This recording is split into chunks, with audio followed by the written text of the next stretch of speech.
Welcome to Kenton's videos. Enjoy the video. In this video, I will explain how to drive a Chevrolet Cruze. First, let's get you started. Insert your key into the ignition and turn it, or press the engine start button if equipped. Always ensure the transmission is in park or neutral. Take a moment to adjust your seat and mirrors for a clear view of your surroundings. This ensures a safe and comfortable driving position before you even move.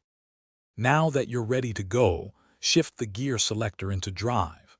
Release the parking brake, which might be a lever or a button. Gently press the accelerator pedal to begin moving forward. Remember to apply smooth, controlled pressure. Always maintain a safe following distance from the car in front of you, giving yourself plenty of time to react to traffic. When approaching a turn, activate your turn signal at least 100 feet beforehand. Steer smoothly through the turn, then straighten the wheel as you exit.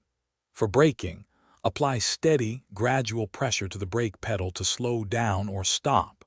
Avoid sudden, harsh braking unless it's an emergency. Keep both hands on the steering wheel for maximum control. Finally, let's talk about parking. Once you've found a suitable spot, signal your intention and slowly maneuver into place.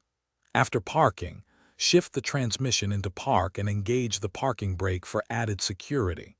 Turn off the engine, and if your Cruze uses a key, remove it. Always double-check that all lights are off before leaving your vehicle. Thanks for watching. Consider subscribing if we helped you.